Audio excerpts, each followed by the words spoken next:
So if you couldn't guess by the keyboard, the microphone, and my face just generally looking like I don't go outside, you could probably guess I'm a musician. I'm in 2 bands while also trying to run my own producer account and, be a content creator. But I have a lot of avenues in which I work within music. As a musician, I'm sure you know, it fucking sucks ass trying to do this for a living. Well, for starters, everything is just dick expensive. Everything's so fucking expensive. You gotta think about, first of all, like the big thing, equipment, your guitars, your amps, fucking, if you're trying to go really, solo and DIY, PAs, mixing boards, all that shit, and it's so fucking expensive. On top of that, you don't get paid shit, especially when you're first starting out. It's fucking awful, and they make it so difficult for new artists. I'm sure you've seen the memes where it's like, oh yeah, you'll get paid $10 for this show, but that's only if you bring in 25 people. By the way, tickets are $15 at the door. Like, where the fuck is the money going? I don't think it's insane to be willing to take those gigs because, you gotta take anything when you're first getting out there. But it's insane to me that these fucking venues, not venues, it's never really the venue's fault. These fucking promoters ask you to bring in a certain amount of people even though you're going to them because you don't have an audience. It's the most ridiculous fucking thing in the world. So getting into the circle, getting paid for it, and even funding yourself into it is just a never-ending pit of money. It's like buying a fucking boat. It's like a hole in the ocean, dude. Even if you are getting paid, you've been in it for a while, you're getting paid nice, or obviously not a living wage. You got to really work hard for that shit. But you're making more money as a band. Maybe you've put enough time and years into it to where you don't have to spend as much money. Maybe the money's more so just going towards gas and promotion. And I didn't even fucking touch on merchandise. Even if all these things are in order, people here in this circle still fucking blow. And that's not always true, because I feel like it's very one end of the spectrum or the other. You will either meet the nicest, most laid back people in your life that almost inspire you to want to do more, and then you just meet the most disgusting human beings imaginable, and you're like, holy fuck, am I like this? But as someone who I feel like has been putting a lot in to get kind of a little bit out here and there, which is kind of just how it goes, you kind of start to wonder, is there even any hope for independent artists? Is there a chance I'm even going to get paid doing this shit or can start making more money? If you look at the underground scenes of, I'm going to use rap as an example because it's the underground scene I pay attention to the most, obviously besides the music scene I'm in. It's very much independent. It's fuck labels. It's fuck all this. I'm going to do my music thing. I'm going to make my content, and I'm going to do all my shit my way. And I think that's the best way music can move, is kind of pulling away from years and years of just, well, the industry thinks this is going to be popular, so we're going to prop this up and just hope people buy it. And that's just not how things work. People get interested in the new thing. People get interested in what you can create and not just what's the cool thing at the time. But what if you're trying to go to a label? It's fucking hard because the labels will fuck you in the ass time and time again with any opportunity they can. You need to get a lawyer. You need to fucking read the contracts top to bottom to make sure you're not going to get shelved within the next 3 years. Is there any hope for the independent artist or any hope for someone looking for a label? There might just be. Which brings me to my topic of discussion today. Music unions. Now you're probably saying, what the fuck is a music union? Is it just blue collar construction workers that, form their own little industry? I mean, it just kind of sound like that. A music union is there to address and fix the issues that artists and musicians face within the industry. For example, you have low pay, unstable gig work, exploitation by the venues and the labels, streaming royalties, which don't even get me fucking started on streaming royalties, and, lack of healthcare and protections. If you're an independent artist, who the fuck is giving you healthcare? That's kind of just how the ball moves, the idea of the starving artist. And the unions are there to kind of, try and get rid of the idea of starting artists. So what is it? Music unions are a collective group of musicians that have bargaining power for wages, rights, and contracts, and overall trying to set a standard for minimum rates and working conditions. You have your American Federation of Musicians, you have the SAG-FTRA for recording artists, and of course, you have all your local chapters and regional unions, much like, a regular working union like the Teamsters. Now, if you know how a union works, it's very similar to any other union you're going to come across.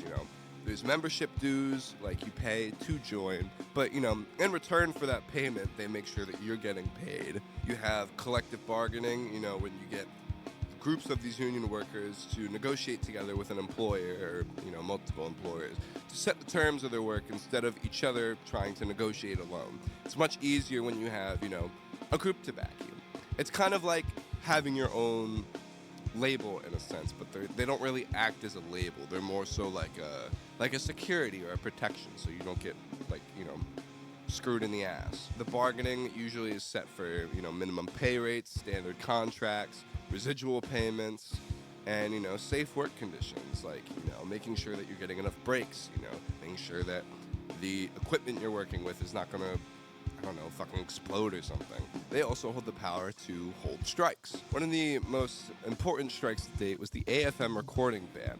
Basically what happened was musicians were losing jobs because of recorded music like radio and jukeboxes and weren't being paid when recordings were being used. Think about it, like every 1,000 streams you get paid like 50 cents, and over time that adds up and you start making a lot of money. Now imagine back in the 40s when streaming wasn't a thing and it wasn't just automatically, oh, it hit 2, okay, now you get $1.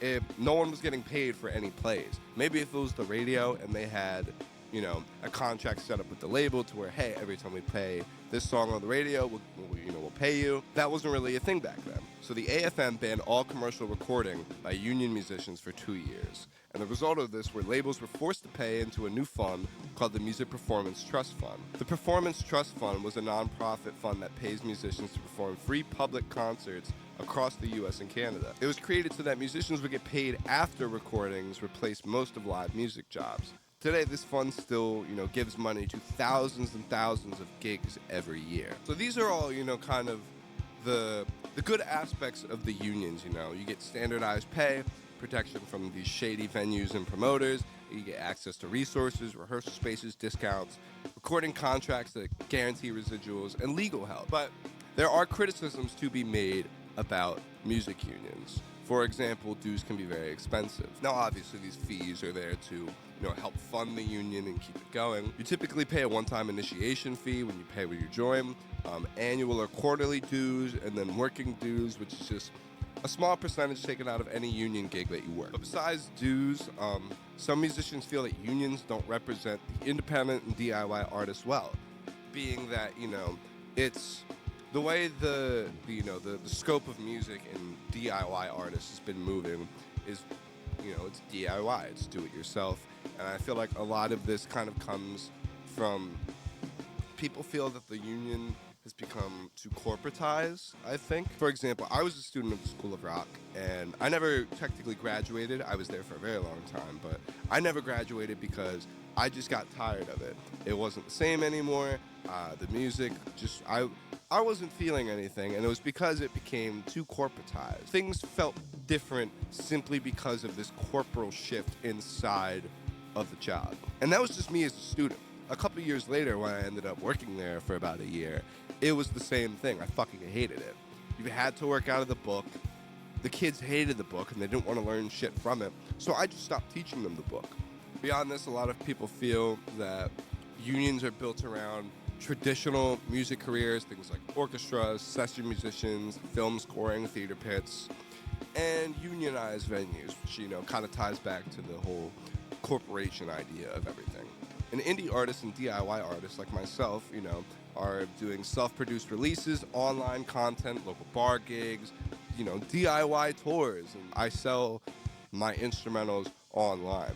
And and that's kind of a new avenue to being a producer in hip hop or trap or whatever you do. And it's something that I don't think it's that new that they can't adjust.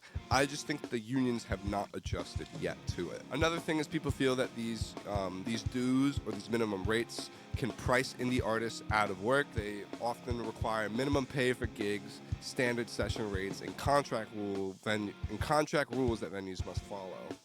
And for an orchestra or a studio, that's normal. But for an indie band trying to get their first shows, venues aren't going to pay union rates. So these artists can't accept the gigs and stay compliant. There's kind of just like this stigma that the union rules are made for the established pros or, people that have kind of found themselves within their career already and just need a little bit of backing compared to new or self-funded musicians. Another thing people feel too is when they join these unions, the workload and things they're doing kind of slows down a bit. And it's because of all the paperwork, contract submissions, rate confirmations, and signatures that you have to get across multiple departments of the union. And this can delay things like booking people, approving gigs, recording sessions, and touring agreements. For someone who, if you're in a band, you really got to put that time in and work and just be doing something all the time. And it's hard to do that when you have to wait on these big wigs to sign off on whatever you're trying to do. Another thing people say is even with the backing of these unions, if there's a pay issue, venue problem, or contract violation, these grievances have to be filed, investigated, reviewed by committees, and negotiated with employers. And people complain that these things take months and they're sometimes never even solved, and many small claims aren't even prioritized. Just kind of like a last con to touch on for the music unions. And I feel like this last point is kind of glaringly obvious because of, the previous cons I've just been talking about. But I'm going to throw this in there anyways, that a lot of these old school union rules don't necessarily fit the modern streaming and online scenes. Many music unions were built decades before the internet, so a lot of their policies don't match the way musicians actually make money today. Some examples being that union contracts assume big budget studios and not the typical home setup for the DIY artists. And these union wage scales and paperwork don't apply to the modern workflow. A lot of people say that there's no real system for the streaming income. Unions were built around live gigs, film scoring, broadcast usage, and physical sales. But now most of this income is coming from YouTube, Spotify, TikTok, beat licensing, and self-release music.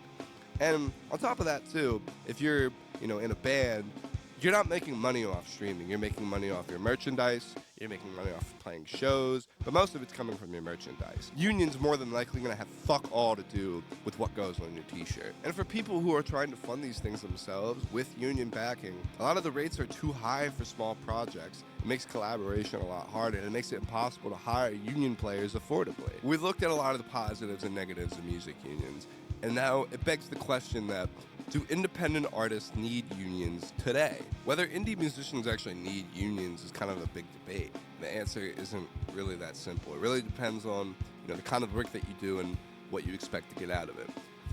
In the case for unions, protection when dealing with bigger companies, if you work for the typical union shit, unions can get you standardized contracts, legal help, and minimum guarantee.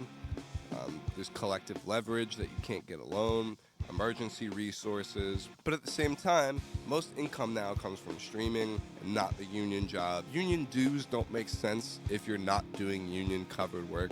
So if you're not doing session work or major gigs, you're still paying dues, but you get little practical benefit from it, and union rules might even limit some opportunities for you. And not only do people feel that the unions aren't flexible enough to kind of work with them, a lot of these modern problems the unions haven't even touched on yet, like content ID theft or online scams, plagiarism, streaming fraud, booting the system to make yourself look more popular. Bottom line is that independent artists don't necessarily need unions, but they may need something like them. Not the old school model focused on orchestras and films. Right now, unions only cover part of the modern music world, and it's usually not the DIY part. When I was in high school and thinking about college, I didn't really want to go to college. I ended up getting accepted into UArts the same year that they ended up closing. These motherfuckers took my $300 deposit. But because of that experience, I was like, fuck college, I don't need it. I'm gonna start looking into music unions. I don't remember where I heard about them from,